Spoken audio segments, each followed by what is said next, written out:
everybody.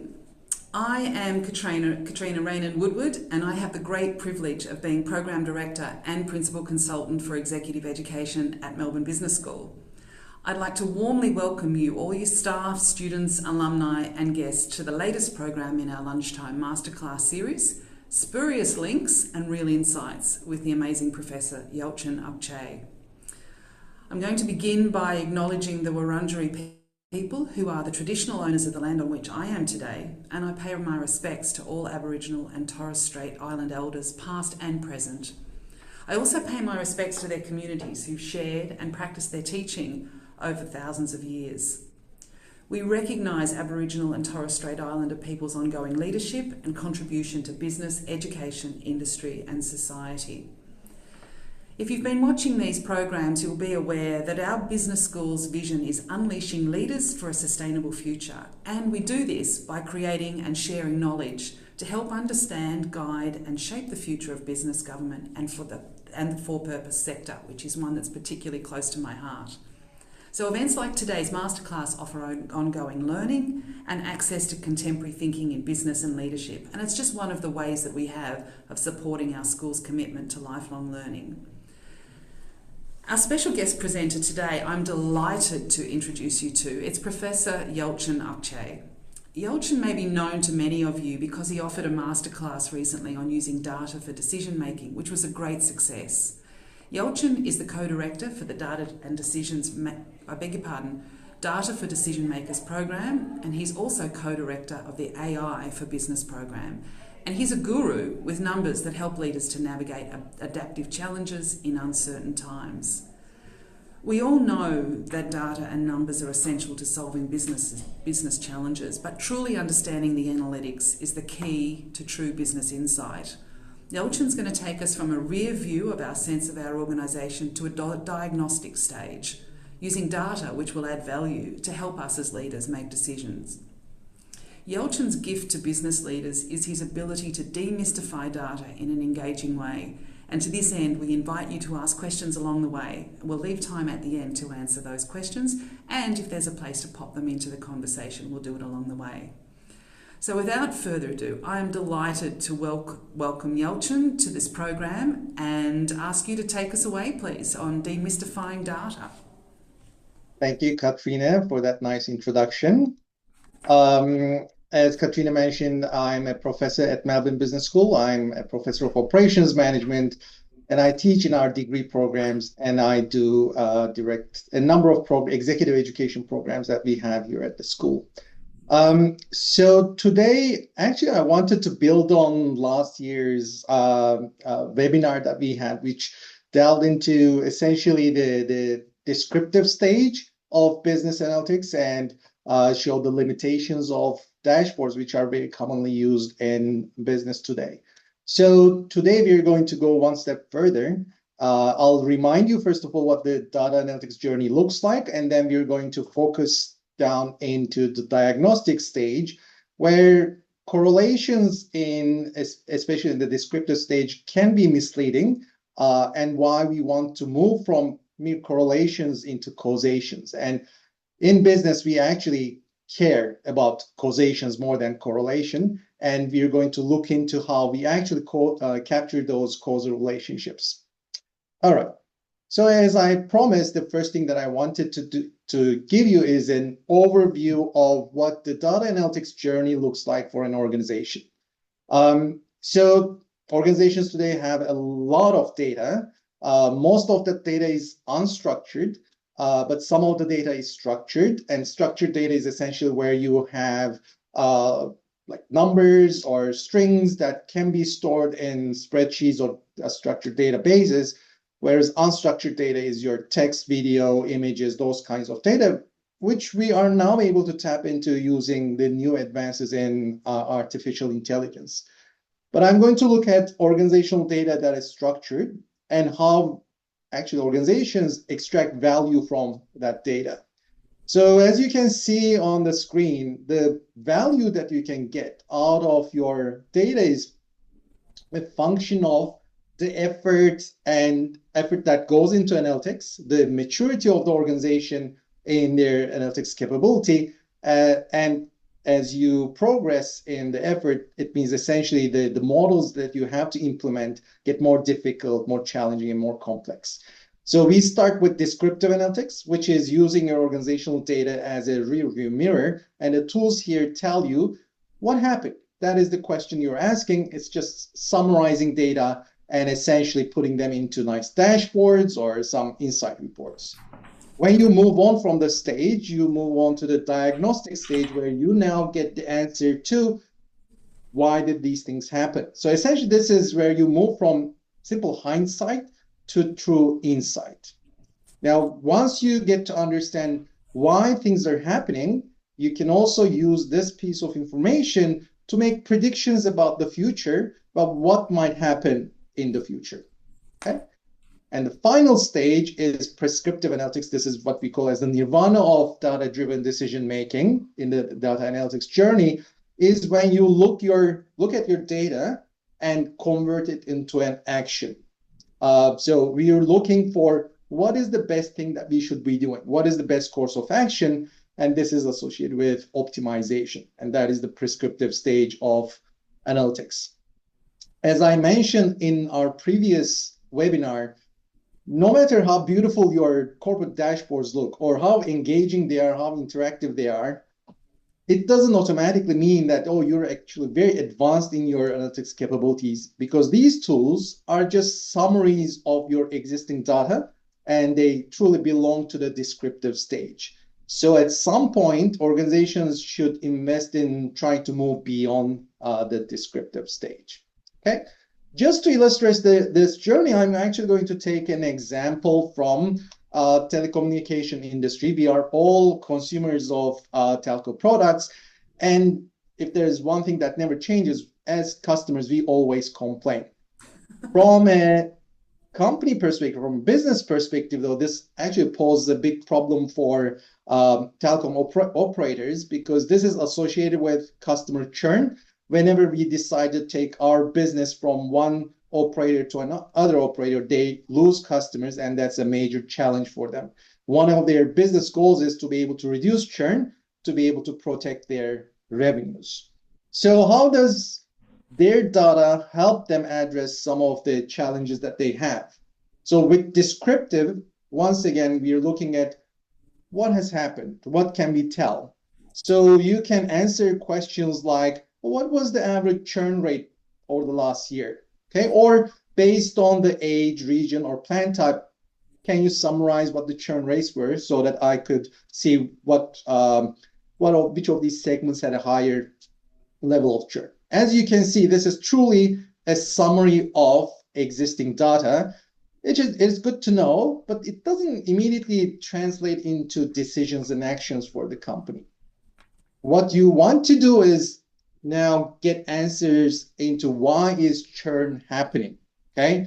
And that is the diagnostic stage. This is where I get my insights, and with the tools that I have in diagnostic analytics now, I will be able to get answers to my questions about what kind of things might be actually directly causing my customers to leave my network, okay? And if there are different attributes, that different drivers of this churn behavior, can I get information about them, okay?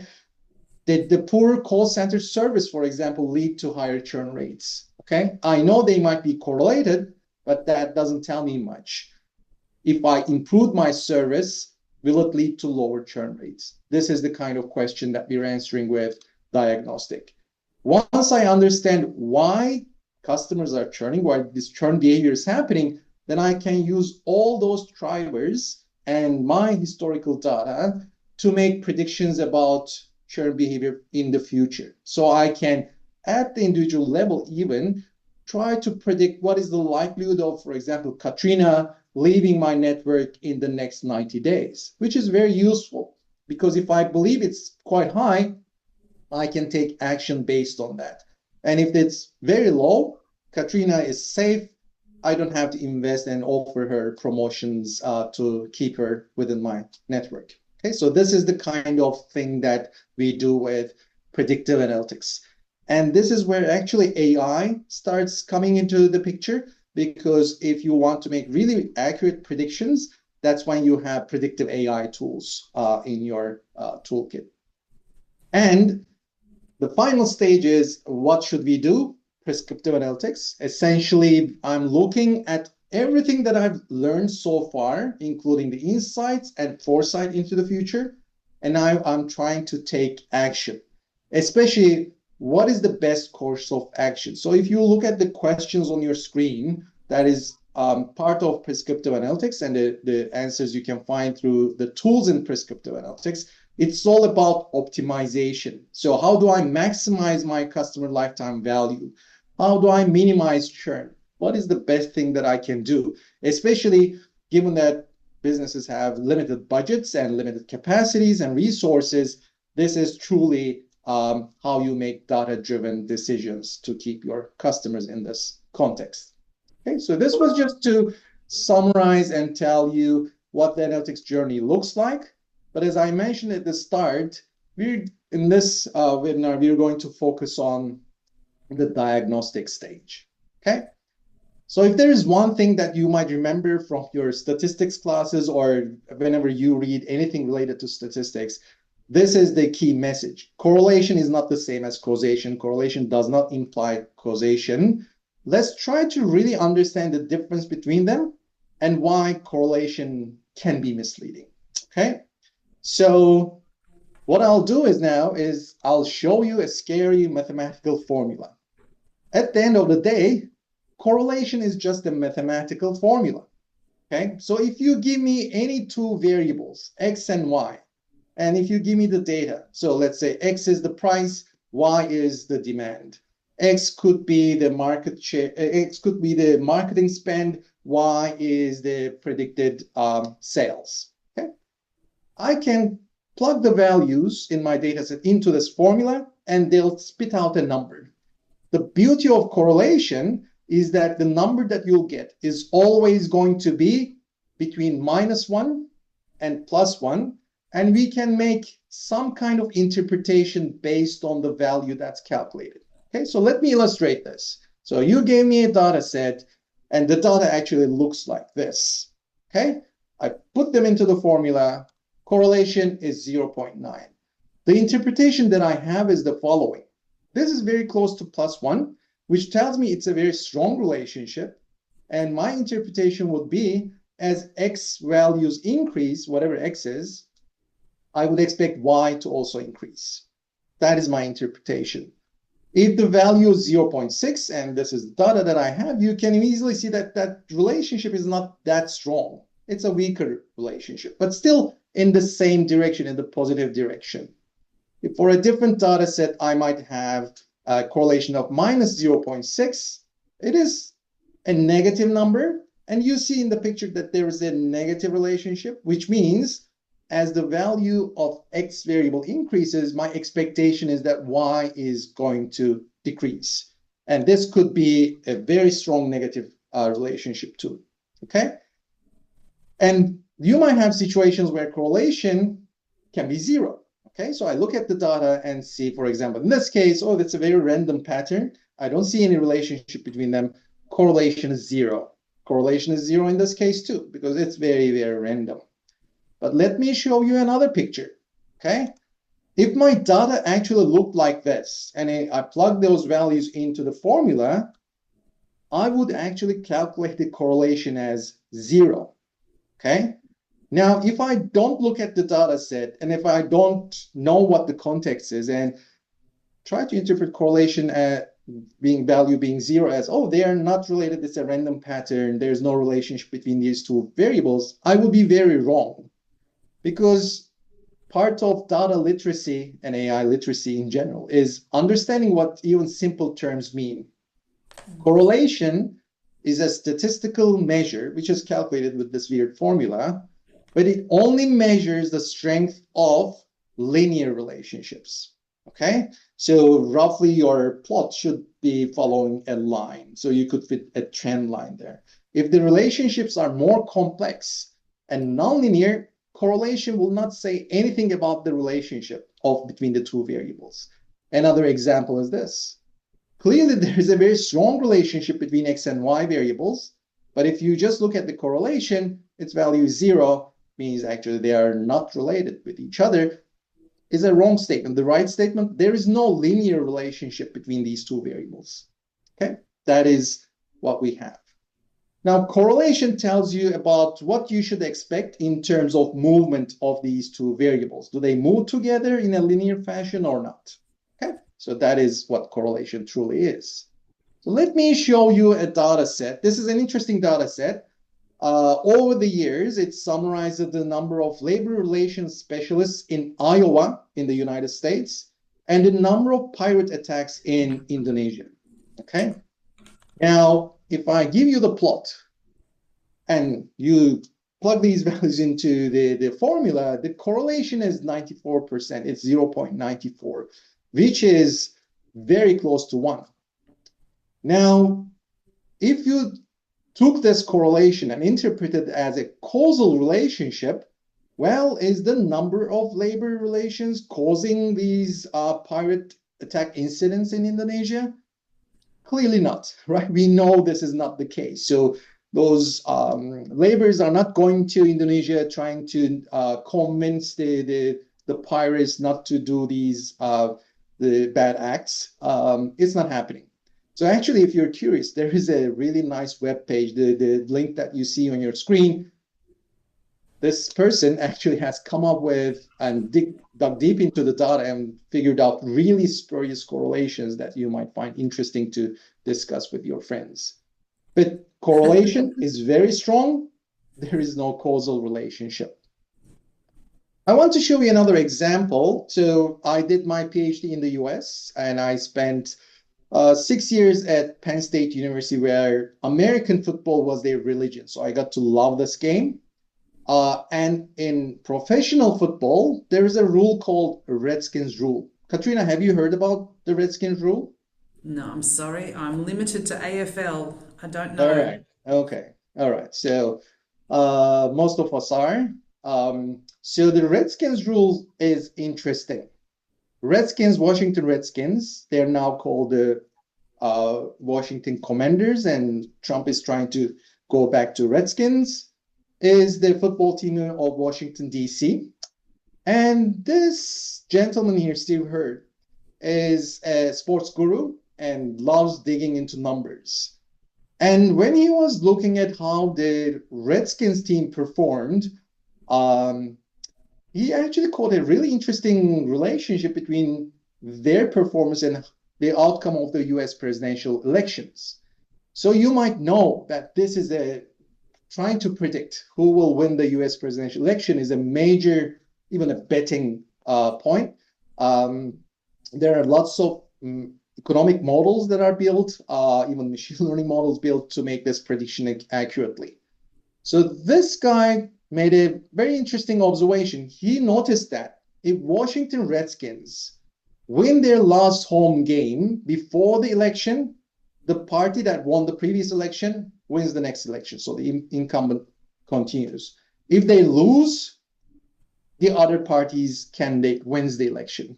Well, how good is this predictive tool, as if you might want to call it? 100% accuracy. Since No Redskins way. started playing, and we look at the outcomes of all elections, there's 100% correlation. Well, you know, the table stops at 2008. Weird things started happening after 2008. Well, it's still a correlation of 74%, right? This is a very, very high correlation. That means the outcome of the game and the outcome of presidential election move in the same direction. That is all we can say. Clearly, this is a random relationship, which for pure out of a random coincidence, the correlation turns out to be a large value, significant value, but there is no causal relationship here. We know this, but it's not always crystal clear. I'll give you a couple of examples that are really impactful, and one of them is going to come from the area of medicine. So Alzheimer's is the disease of the century. All of us know at least a few family members who suffer from Alzheimer's. And this is a very big area for pharmaceutical companies, especially in their research, to be able to do something through drugs to at least stop progress of Alzheimer's in people. So there are lots of economic medical studies that looked into correlations and trying to get some insight about the causal relationships, okay, that drive the level of Alzheimer's in human brain. Now, these studies looked at the data and said, actually, you know what, there is a certain amyloid called beta amyloid protein type in human brain. And we have realized that if it keeps accumulating and if the levels of this protein increase, the progression of Alzheimer's on that person increases dramatically. So they said, this is the causal relationship. We're going to focus on drugs that try to suppress the levels of beta amyloid protein so that if we can suppress them, it's going to prevent human brain to deteriorate with Alzheimer's. So a lot of drug research has been done around it. As you can imagine, millions of dollars spent. And every time these drugs were tested, they could not find a significant effect on Alzheimer's. That was pretty surprising because there was a very significant correlation between the two variables, so to speak. Up until actually very recently, this is 2016, the belief was essentially beta amyloids causing Alzheimer's, whereas some research on to 2016 and beyond showed, yes, these two are very correlated, but the direction of the causal relationship is not what you think. It is the other way around.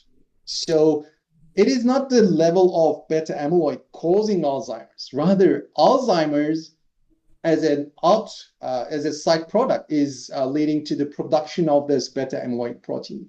Okay, so regardless of whether you try to suppress it or not, it's not going to change the progression of Alzheimer's on the person. Okay, so this is one case where you can have very significant correlation between variables, and you might believe that A is causing B, whereas the reality is B is causing A.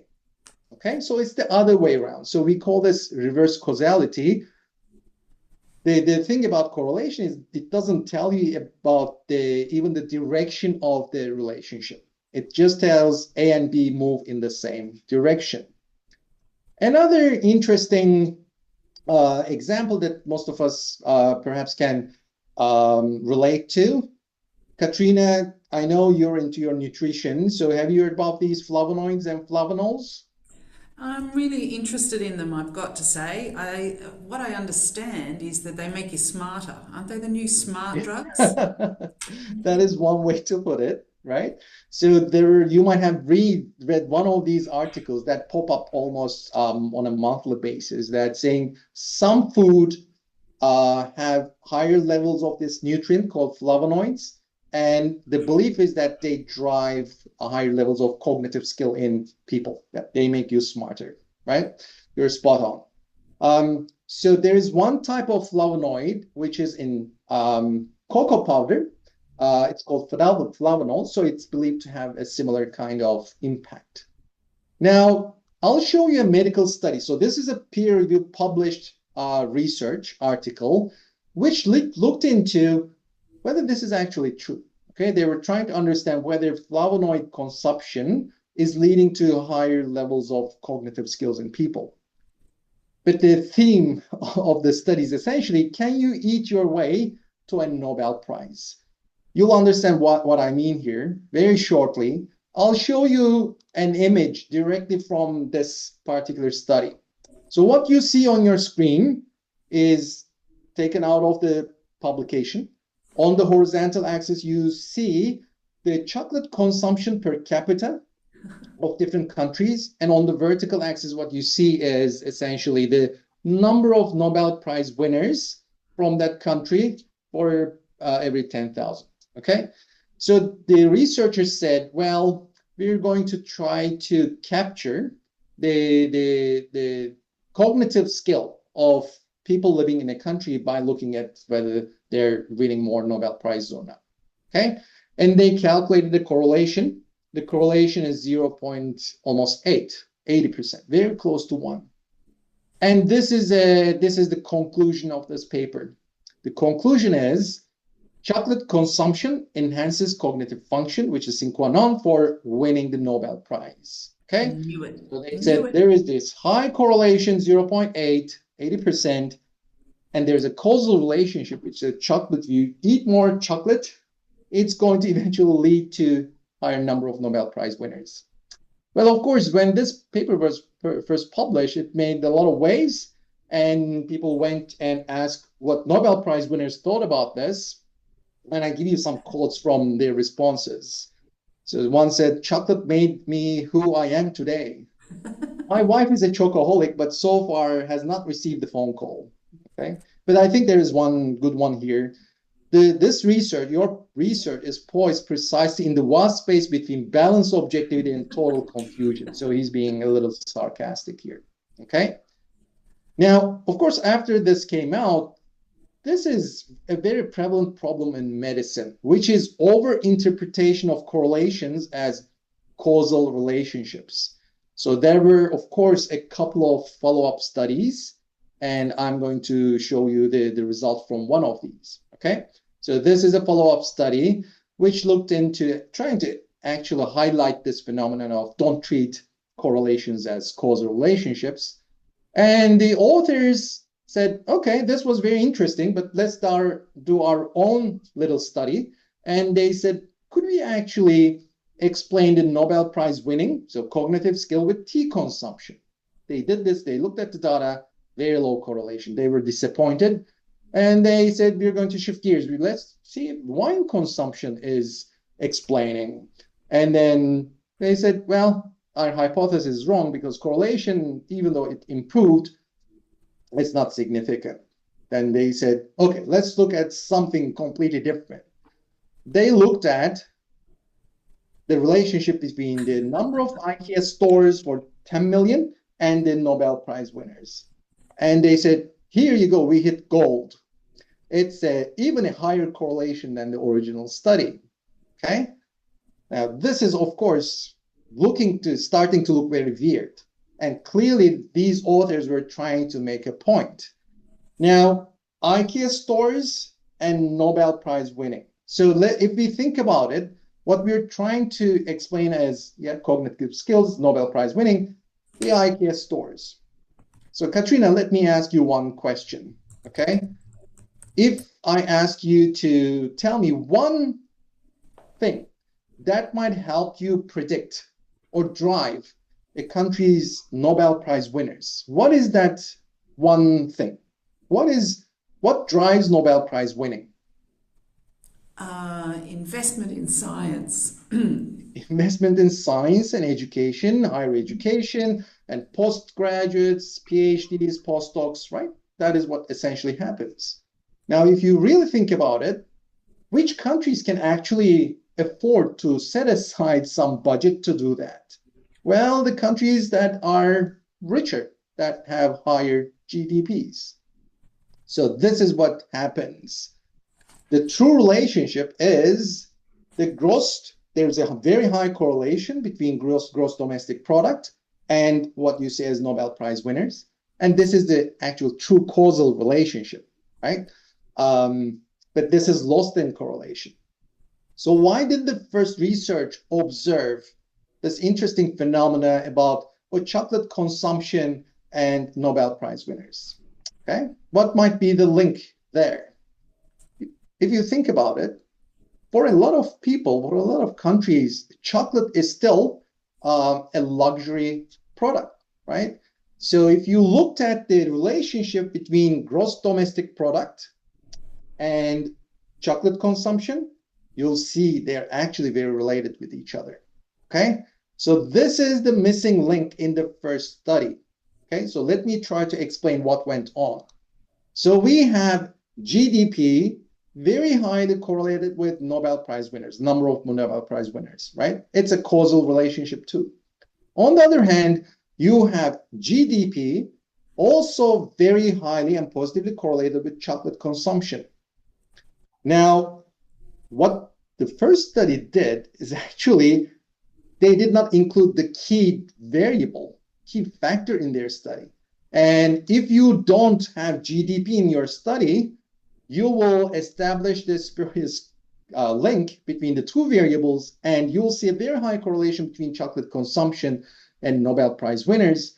And they misinterpreted that as a causal relationship. Now, in business, it is not going to be this obvious. You will see a lot of correlations between marketing spend, sales, price, competitors' prices, market shares, and so forth. And you will try to establish causality, but what might happen is a causal relationship you think you have observed might be simply because you have ignored a key variable, a key factor in your study. Okay, that is the thing. So this is very common in interpreting correlations. So A and B are very highly correlated. You believe A is causing B, but in reality, what's happening is there's a third factor. It's the key driver, actually. C, which you didn't study. C and A are highly correlated. C is the driver of A. C and B are very highly correlated. They're the driver of each other. If you don't include C and take it out, you will see A and B very highly correlated with each other, and then you might misinterpret on top of it as a causal relationship. And then you'll end up with really weird conclusions about the business. This is the confounding variable here is the variable C. In the study, it was the GDP. It wasn't included in the original study. Okay. Now, what I want to do is illustrate here why it is not trivial to detect causal relationships. So I'm going to try to tell you what is the main challenge. So I love coffee. I'm Turkish, so I love Turkish coffee in the morning. And I have a hypothesis. If I have my morning coffee on Monday, I feel I have a productive day. Okay, and I'm trying to come up with a way of establishing whether this is actually a causal relationship. Is having my morning coffee actually causing me to get more done, work done throughout the day? Okay, and I'm going to run some experiments for this. Okay, so I'm going to collect a lot of data, and the data that I'll have is as follows.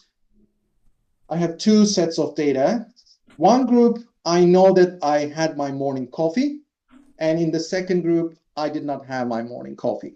And at the end of the day, I'm giving an assessment evaluation of whether I actually had a lot of work done, okay, whether it was a productive day or not, okay?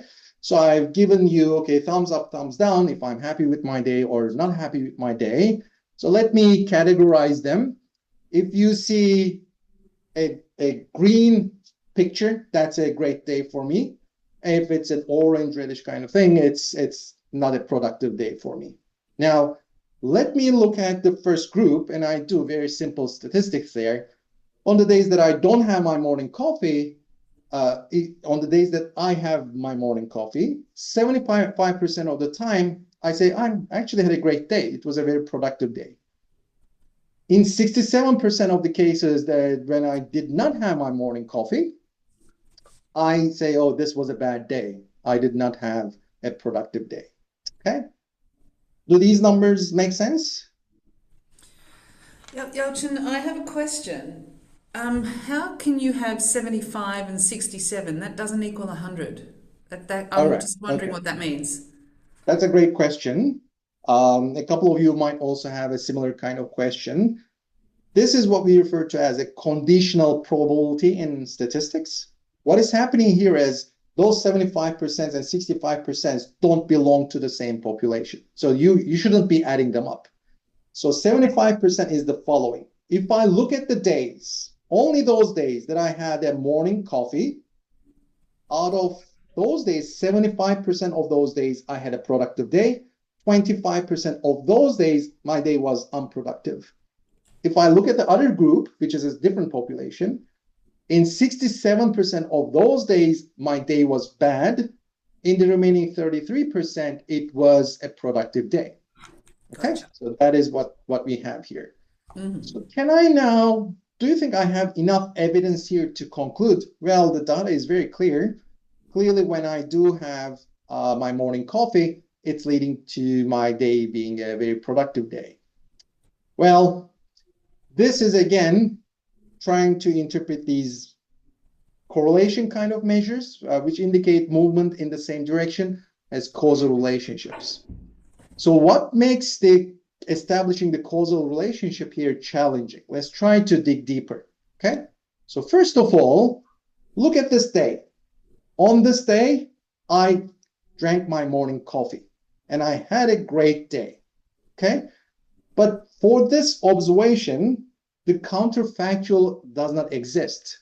And this, which is going to be the case all the time in real life. I don't have my exact version of myself on another day that did not drink coffee. So I won't be able to compare those two, okay?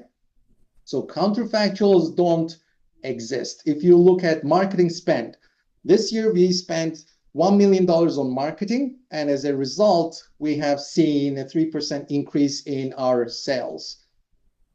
Well, there is not a version of this company in the same year that did not spend that $1 million. That is the counterfactual, which is what I actually need to establish the causal relationship. That's one factor. Here is another factor. Look at those 2 days. I had an unproductive day, even though I had my morning coffee. But the reason is as follows. I had a coffee in the morning because I woke up with a terrible headache, and I said, I need to get a coffee first. And I had a bad day. It was unproductive. Why? Because I wasn't feeling well throughout the day. Okay?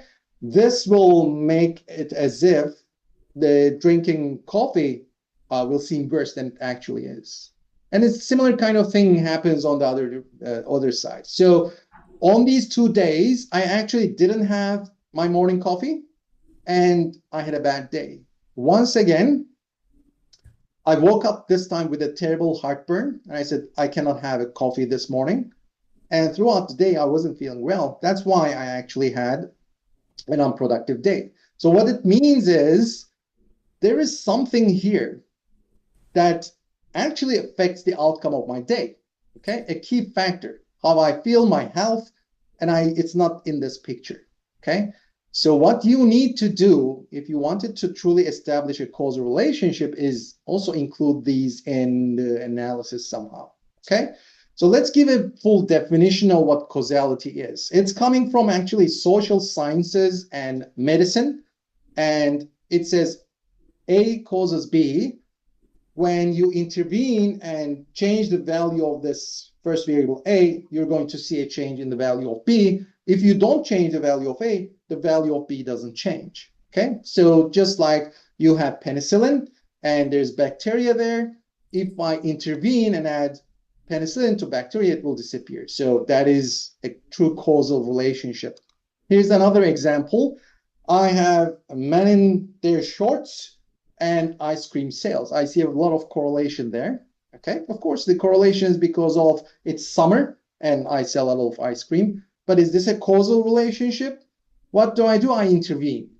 I asked this gentleman in his pants saying, could you put on your shorts, please? And he puts on his shorts. Oh, do I expect the ice cream sales to change because of that? No, even though I intervened, there is no change. So there is no causal relationship. So this is what we are trying to create. So the main distinction is correlation is all about movement together, patterns in the data, whereas causation is having levers to change the outcome that you're looking to achieve. Okay, so that is the main separation. If you look at revisit the churn example that we had at the start of the session, we know that customers who complain more are also more likely to churn. This is mere correlation. It doesn't mean that much for the network operator because even though it's a useful signal, it doesn't mean reducing complaints will actually lower churn rate. We don't know if it's actually a causal relationship because if it was causal, I would be happy to increase my service recovery budget by $1 million because it will lead to a 3% drop in the churn rate. Okay, that would be the causal relationship impact. So If there's one thing that I want you and participants to remember from this session is that correlation helps us see the problem, detect the problems in the business. Causality tells us how to solve them. And that those relationships actually go into the predictive model, which helps us build the prescriptive stage of analytics. Okay. So in this, sorry. May I ask you a question? You've just really piqued my interest about the investment in marketing and then the increase in sales. That seems to be a pretty standard measurement in business, certainly in my experience.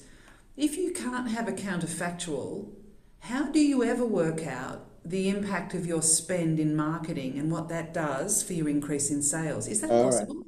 That's a great point, Katrina. And that's essentially where analytics will come into the picture. So that's a very nice transition to what I wanted to say next. So in business, we don't usually care about statements like, or questions like, what happens in general when we increase the service recovery spending? Well, yeah, it's a general movement. It doesn't tell me the consequence of my actions and decisions. So I'm more interested in things like what will happen if we increase our service recovery spending by 25%? How much will it cause the churn rate to drop? Okay. Or it might be what will happen if we don't even dime on in service recovery, right? How will it affect the churn rate? So this is the true counterfactual. Okay. So this is where you need to move from simple descriptive stage of analytics to more advanced things, which is using analytics models, right? So this is the regressions, the difference in differences models, and causal machine learning models. So you need those or experimentation.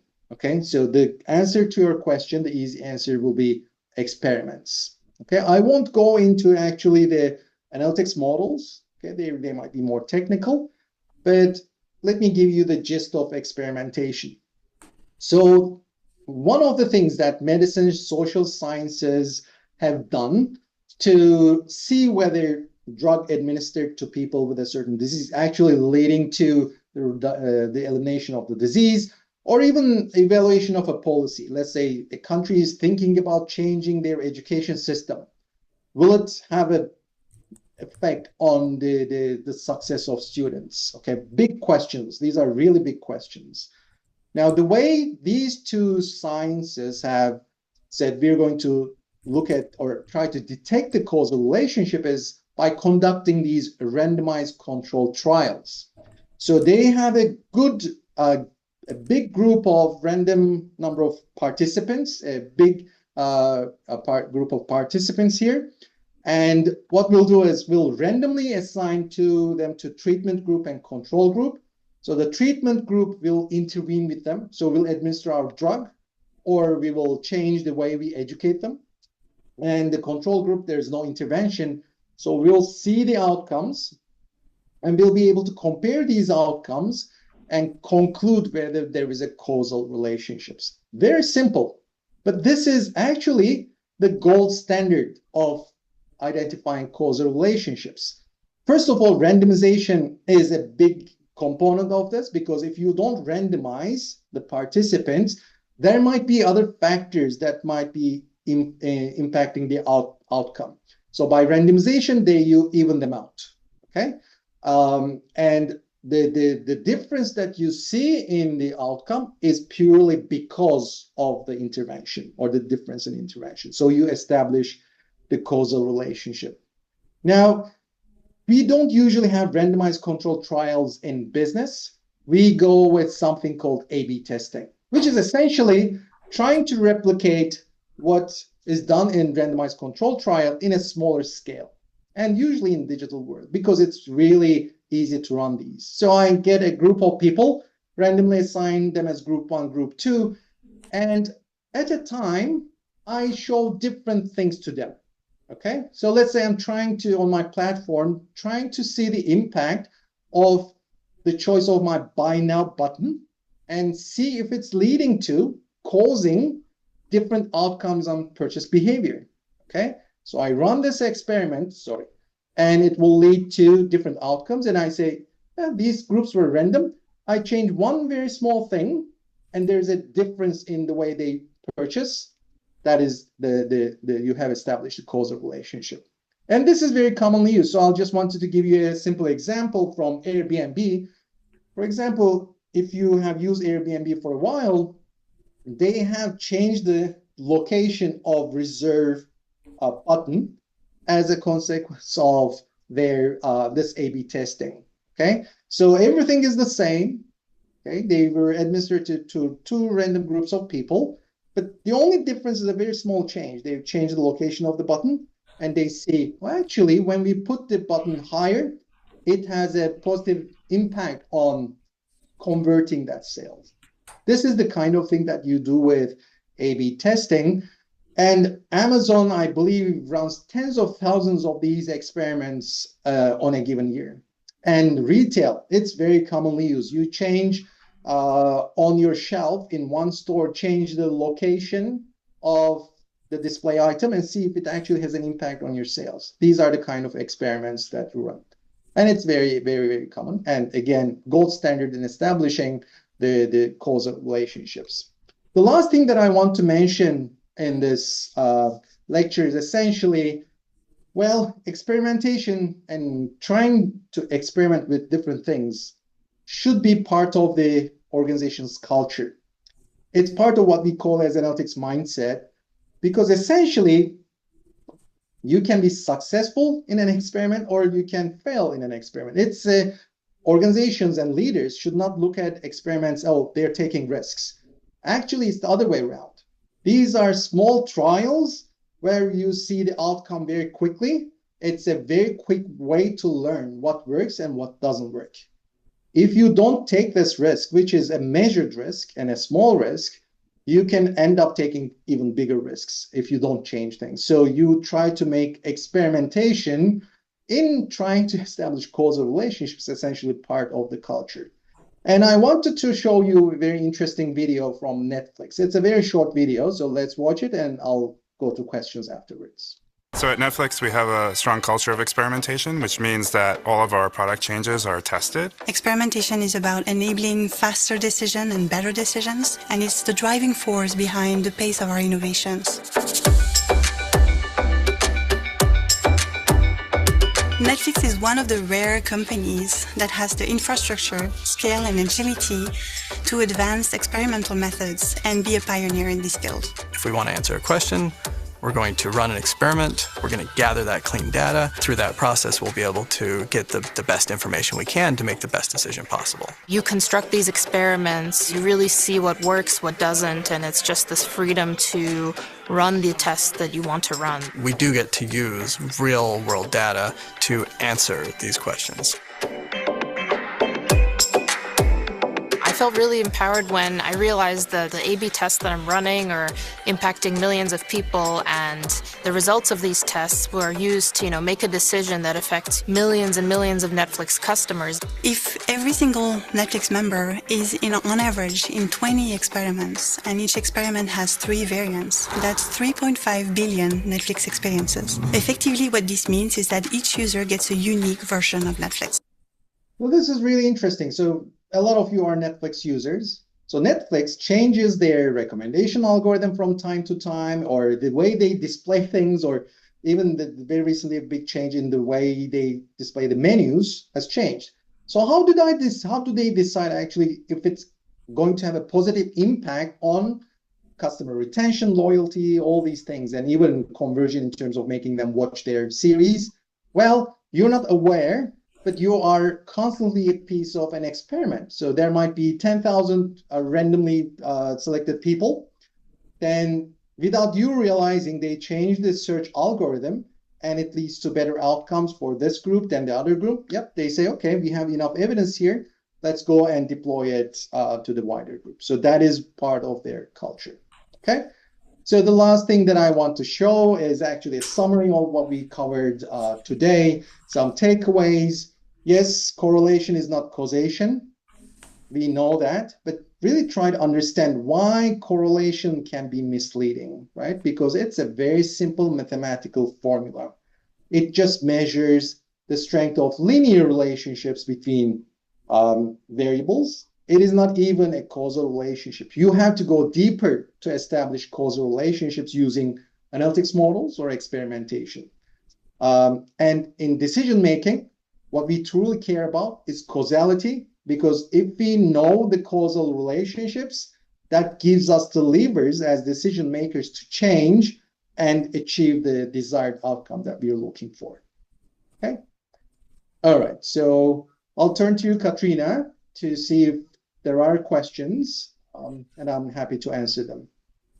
Thanks, Yelchin. David's asked a question which you may have answered, but you may want to expand on. He wants to know, how can we identify the specific trigger responsible for a change?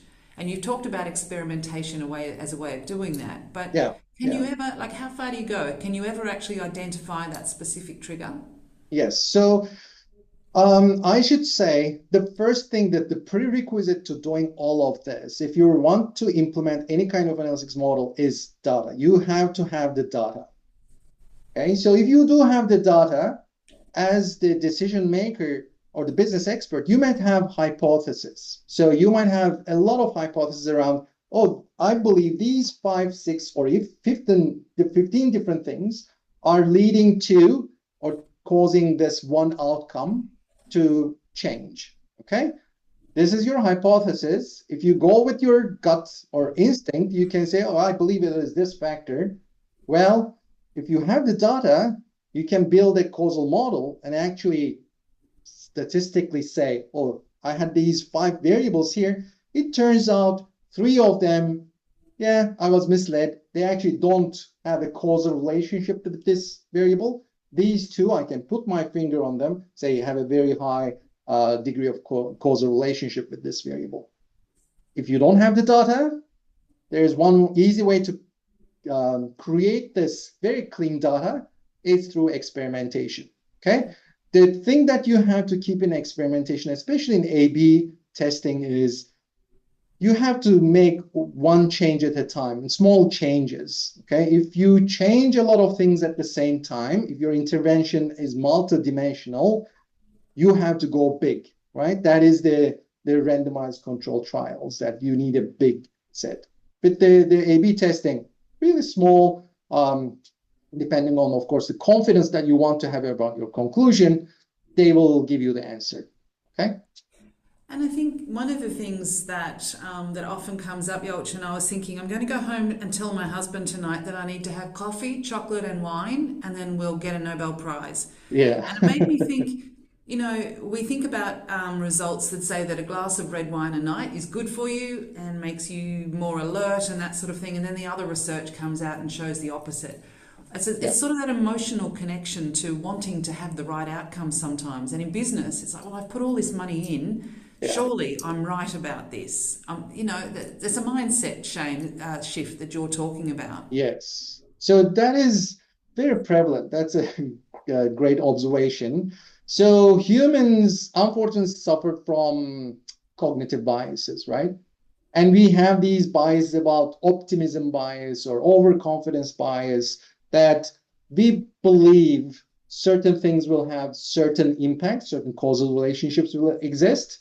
And if there is positive evidence for that, we say, see my point, data shows what I said to you. If it shows the other way around, you say, well, I still believe what I believe. The experiment probably was not the right experiment. It didn't capture what was happening. So it is very, very common. And the only way to shift that is trust the data and see what it tells you. But clearly data can be biased too. So you need to be aware of how to run these experiments properly. Yeah, and I think you're right. Understanding your own cognitive bias is really key. Now, we've probably got time for one more quick question here. Sure. Someone's asked, is the term influence strictly used for causal relationships? For example, A influences B. So this is, I would say, people use different words to describe different things. And if you are sticking to the statistics terminology, well, we say drive, to say it is actually the driver or the cause of this relationship, but people use influence, effect, have an impact on, to describe the relationship. It actually highlights the importance of education or data literacy in an organization because you want to be able to speak the same language. So that is the importance of, I would say, organization-wide AI or data literacy programs where everyone in the organization, when they want to talk about causal relationship, they will use the proper terms. But yeah, influence will describe causal relationship, but don't misuse it to describe a correlation. Okay, so a correlation is simply these two things just move in the same direction. That is it. That's nothing, no influence, no causal relationship, no impact. Okay, thank you, Yelchin. Ironically, the last two questions we have from our group relate to a question I wanted to ask you. I think if I think about the programs that you've got coming up, and would you mind popping those on the screen? David wants to know how to move to transition from predictive stage to prescriptive. And we have Sunny wants to know how if data access is evolving over time as we increasingly leverage AI. Now, I've got these two courses in front of me. Which ones, I think Sunny's is pretty clear. It's about generative AI for business, and David's is around data for decision making. But how could I make a decision about which one of these I should do first or what's most useful? Okay, all right. So great questions. So the Data for Decision Makers course is essentially, we designed that course for senior executives. And for close to a decade now, we ran customized version of this program to multiple organizations, major banks and insurance companies. And it is about fully understanding the data analytics journey. Okay, so going from descriptive to diagnostic, what happens with predictive, what happens with prescriptive. And it is not a technical course, but it's all about understanding what are the right questions to ask when we come up with these models. Another distinction is for data for decision makers, we talk about at the organization level, what are the things that need to happen for the organization to move their analytics maturity. We talk about best practices and common failures. We also talk about at an individual level what it truly means to be data-driven decision maker, for example. Okay, so a data-driven decision maker is not, I'm not trying to make you a robot and turn you into something that does everything that the data tells you to do. No, decision making in business will always be trying to balance your intuition, judgment with the evidence from the data. You just have to understand when to trust which one and then learn how to balance those two. In Gen AI and AI for business, it is for those people who want to truly understand how AI technologies can be used to create business value. And also they want to understand also at a high level, what is under the hood. So when people talk about, oh, this is machine learning, this is neural networks, what do they mean in a very non-technical way? So this is a key part of AI literacy because it tells you about what you can do with AI technologies and what their limitations are too. And we talk about business cases, building a strategy about AI deployment, and of course, the ethical and safe use of artificial intelligence, which is really, really important. Yeah. Yeah. Yelchin, I could listen to you all day, and I love it. Thank you, as usual. I always learn something in this, in these sessions, and it's been a great one again. But if anyone out there is interested in learning about any of this in more detail, we still have a few spots on those programs, but not a lot. So if you're interested, please get in touch with us pretty soon. So all I have to say now, Yelchin, is thank you, and thank you to our people online. Thank you for your great questions and also for your participation in this program. And I hope to see you at our next masterclass in our MBS Lunchtime Masterclass series. So stay tuned. Bye all. Thank you. Bye.